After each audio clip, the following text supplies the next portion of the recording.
Ladies and gentlemen, listen carefully because this might sting, but it will set you free. You keep saying you have faith in God, faith in your future, in abundance. But let me ask you this, where's the evidence? Faith is not just what you believe in your head or what you feel in your heart.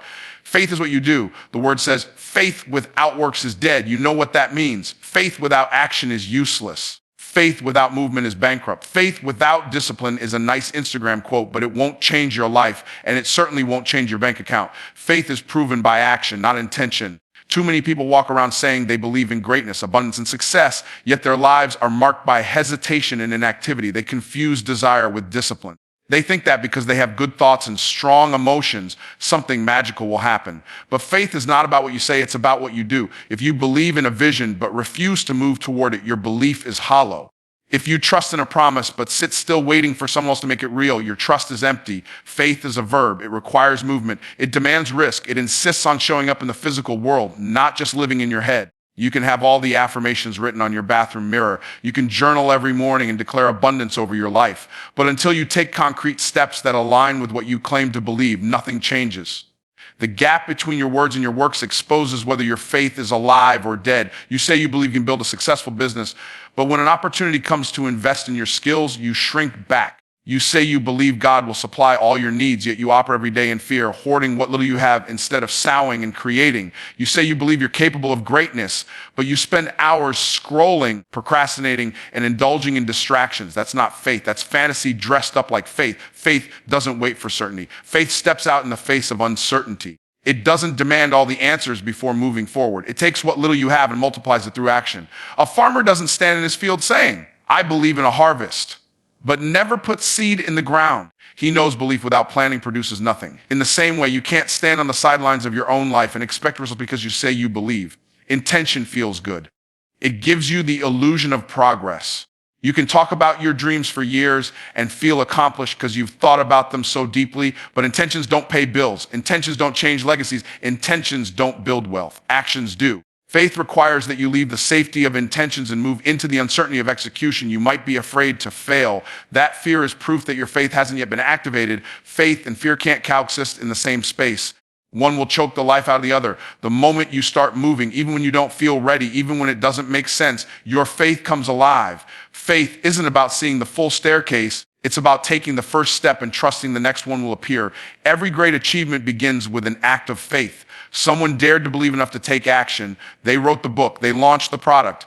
They made the call. They invested the money. They didn't wait until they felt confident. They acted, and confidence came as a reward for moving. Faith is not the absence of doubt. It's the decision to move anyway.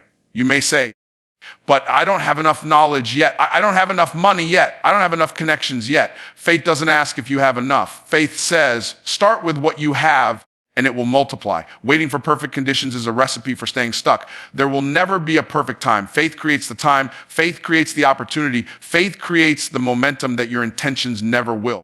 When you believe something strongly enough, you can't sit still. You can't remain passive. Real faith compels you to act. It disrupts your comfort zone. It forces you to make moves that don't make sense to people who are still sitting on the couch wishing for change. Faith without action is not faith at all. It's just a good idea that never had the courage to live.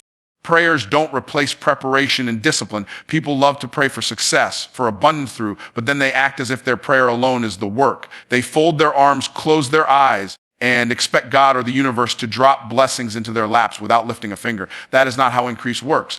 Prayer is not a substitute for doing the work. It is a catalyst, but not the completion. You cannot pray your way past laziness. You cannot pray your way around a lack of skill. You cannot pray your way out of poor habits. If you want to see results, you have to prepare, you have to discipline yourself, and you have to align your actions with the things you've been asking for. There are people who pray for financial freedom while living like financial slaves. They pray for a successful business, but never study marketing, never learn sales, never invest in their growth. They pray for more opportunities, yet ignore or mismanage the ones already in their hands. Prayer is powerful, but it was never meant to replace responsibility. It was never meant to become an excuse for inaction. That you can't expect God to bless what you're unwilling to build. Preparation positions you for the opportunities you're praying about. Imagine asking for rain but refusing to plow the field. Imagine asking for clients but refusing to develop the competence that would serve them. When you prepare, you demonstrate that you are ready to receive. When you prepare, you align your capacity with your calling. The truth is, Some people's prayers aren't being answered because they had developed the character to handle the blessing they're asking for. $1 million idea would destroy a person who still manages $100 poorly. A platform of influence would crush someone who refuses to discipline their emotions and their time. Discipline is the bridge between desire and manifestation. Without discipline, your life is ruled by feelings. And feelings are terrible leaders.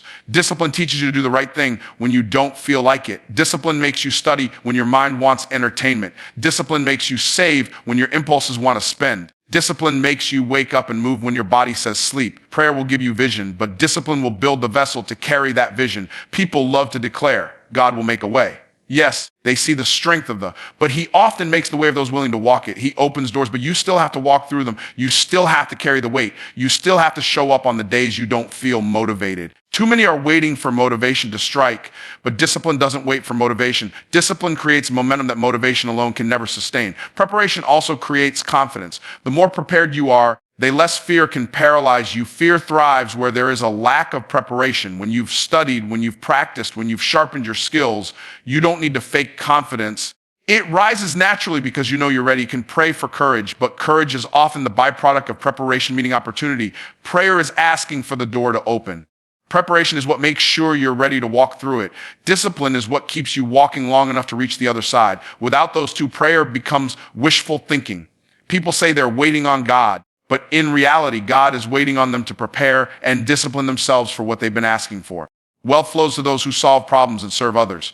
Money does not show up because you want it, need it, or even pray for it. Money is a reward for value delivered, and value always comes from solving problems. The greater the problems you solve, the greater the wealth that flows in your direction. People don't pay you for showing up. They pay you for making their lives easier, better, or more productive. If you want to attract more money, you have to stop thinking like a consumer and start thinking like a creator. Consumers focus on what they can get. Creators focus on what they can give. Every dollar in your bank account right now came from solving someone's problem. It doesn't matter whether you sold a product, offered a service, or worked a job. Money exchanged hands because you contributed to someone's need or desire. If you want more dollars, you need to expand your capacity to identify and solve bigger problems. Broke people often complain about the problems around them, while wealthy people see those same problems as opportunities. The question isn't whether there are enough opportunities in the world. The question is whether you've developed the eyes to see them and the courage to act on them. Service is the foundation of wealth. If you hate serving people, you will repel money. Serving doesn't mean being subservient or letting people walk over you. Serving means adding value at a level that creates transformation for others. It means focusing on what others need and figuring out how you can provide it in a way that's effective and scalable. When you serve well, you don't have to chase money. Money will begin to chase you.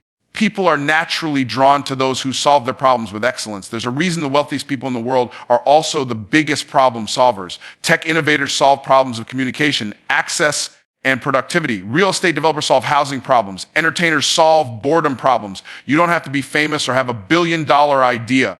But you do need to identify whose life you're making better and how you're doing it. If you can't answer that question clearly, your income will always be limited because money is a reflection of the value you bring. Some people stay broke because they keep trying to avoid problems instead of leaning into them. They avoid hard conversations, avoid learning new skills, avoid the friction that comes with growth. But money lives on the other side of problems. If you run from problems, you run from wealth. To increase your income, increase your tolerance for solving bigger and more complex challenges. You don't get paid for how hard you work. You get paid for how effectively you think and execute to creation. Deluging others is not about giving everything away for free either. Service and compensation are not enemies, they're partners. When you serve at a high level, you deserve to be compensated at a high level. There is no honor in undervaluing yourself. If you don't place a value on your service, don't be surprised when others don't either. Wealth creation is not selfish when it's tied to service, because the more wealth you have, the more problems you can solve and the more people you can impact. Wealth flows to problem solvers because solving problems requires creativity, courage, and consistency. It forces you to grow beyond your current limits and to focus on contribution rather than consumption. Instead of asking, why am I not making more money? Ask, whose life am I changing and how can I do it better? The size of the problems you solve will determine the size of the rewards you receive. Fear disguised as humility keeps you broke. It sounds noble when people say they don't want too much. They're just trying to get by, or they don't need wealth because they're content. But often that's not humility speaking. It's fear in a costume. It's the fear of failing, being judged, fear of stepping into responsibility, fear of being seen trying and coming up short. People call it humility because it sounds virtuous, but the truth is, It's an excuse to stay small. Staying small feels safe. It doesn't require risk. It doesn't invite criticism, and it doesn't demand growth. But staying small also keeps you broke, stuck, and ineffective at making an impact. Real humility isn't about playing small. Real humility is recognizing that we're given gifts, talents, and opportunities, and you have a responsibility to multiply them. Fear whispers, what if I'm not enough? What if people laugh? What if I lose everything? Humility says, it's not about me, it's about serving others with what I've been given. But fear dressed up as humility will have you hiding your talent in the ground, convincing yourself that staying in biz is somehow righteous. It is not. You were created to be fruitful, to produce, to expand. Playing small doesn't honor your creator. Playing small doesn't help your family, your community, or the people you were called to serve. People who truly understand humility know that their life is not about their comfort zone. They know they have to step out, take risks, and grow into someone capable of carrying more. They fear will keep you clutching what little you have because it tells you if you risk it, you'll lose it. Humility will have you open your hands and release what you have so it can multiply. Many people avoid pursuing wealth because they're afraid of what others will think. They've been taught that wanting more is greedy, that being ambitious is prideful, that charging for their services is selfish. So they shrink their vision to match the opinions of people who are just as stuck as they are. They tell themselves they're being humble when they refuse to raise their prices, expand their reach, or promote their gifts. But refusing to grow doesn't serve anyone. Fear convinces them to stay silent about their ideas, to stay in jobs they hate, to keep their businesses small because they don't want to appear arrogant. Fear also causes people to waste time overthinking. They analyze every move to death, waiting for perfect clarity before they act. They say, I'm just being careful. But careful is often code for paralyzed. They confuse humility with hesitation, thinking it's better to do nothing than risk making a mistake. But mistakes are where growth happens. Mistakes are where wisdom is born. Refusing to act out of fear of failure isn't humility. It's pride in disguise because it's still focused on self, on protecting your ego from the possibility of looking foolish. When you see wealth in the hands of people who solve problems, you have to decide whether you will be inspired or intimidated. Fear disguised as humility will make you criticize what you could be learning from. It will make you stay broke while convincing yourself that you're morally superior. They see the strength evil, but money is not evil. Money is a magnifier. It amplifies who you already are. If you're generous, wealth will amplify your generosity. If you're a servant leader, wealth will amplify your service. Hiding from wealth doesn't make you humble. It makes you ineffective. You can't change the world from a position of lack. You can't fund missions, build businesses, or create jobs if you refuse to grow past your fear. Fear will always come dressed in language that sounds safe and spiritual, but it's still fear. And as long as fear is leading your decisions, your potential remains locked away and your wallet stays empty. Your financial increase requires sowing, not just hoping. Many people sit back and wait for abundance to show up in their lives as if wishing hard enough will bring it to their door. They talk about how they're believing for a breakthrough, how they're hoping for a shift, how they're praying for a harvest. But there's a universal principle that be bypassed. You cannot reap where you have not sown. Hoping is not sowing. Wishing is not sowing. Even praying alone is not sowing. Sowing requires action, sacrifice, and consistency. It requires planting seeds even when you're not sure how or when they'll grow. Sowing is the principle of putting value into the ground so that greater value can come back to you. It's about investment. You invest your time, your money, your energy, your skills, and your attention into something that can multiply. People often say they're waiting for more money to start giving, investing, or building. Think they need to receive first before they can plant. But that's backwards. Increase is not given to those who wait. It's given to those who plant. The seed comes before the harvest. If you eat your seed or hold on to it out of fear, you forfeit the future harvest that could have changed your life. Sowing is uncomfortable because it requires release. They see the strength of the you can't sow while clinging tightly to what you have. That's why so many people stay stuck. They're too afraid to let go of what's in their hands. They see the strength of this. So they never experience the multiplication that happened. You plant it in the right soil. You want to grow financially, but you're unwilling to invest in learning new skills, building relationships, or starting that business idea. You want a bigger return, but you're still thinking small when it comes to what you're willing to plant. There's no shortcut to this principle. Farmers don't stand in empty fields hoping crops will grow without planting anything. They don't talk about how badly they want to harvest while leaving their seed in the bag. They understand that the only way to activate increase is to put seed in the ground and trust the process. Money works the same way. They see the strength of you. You can't keep consuming everything you get and expect to build wealth.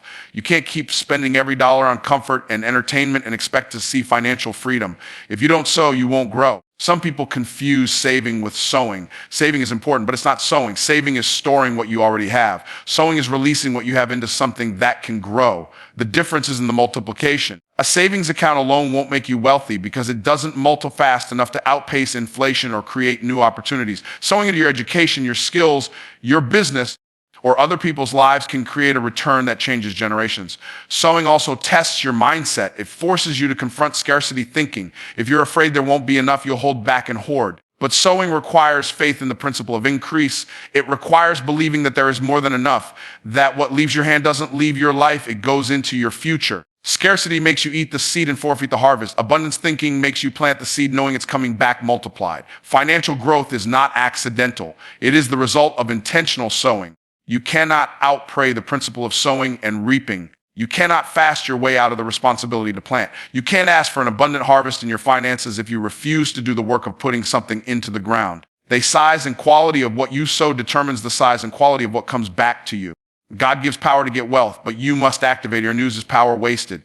Many people sit and wait for wealth to fall from the sky, thinking if it's meant to be, it will somehow show up in their lives. But the ability to produce already inside you, it was placed there for a purpose. That power doesn't manifest itself. It's potential energy, and potential energy only becomes kinetic when you move. You don't pray for a tree and expect one to grow without planting a seed. You don't ask for strength and expect your muscles to grow while sitting still. In the same way, you can't ask for wealth and refuse to activate the power that creates it. You were designed to create, to produce, innovate, to build. That creative power is the raw material of wealth. It's not just about money. It's about solving problems, serving others, and multiplying what's in your hands. Too many people underestimate what's already been given to them. They look at their circumstances and assume they're disqualified from abundance. They think they're too uneducated, too poor late in life, too inexperienced. But the power to get wealth is not limited by your current situation. It's limited by your willingness to use it.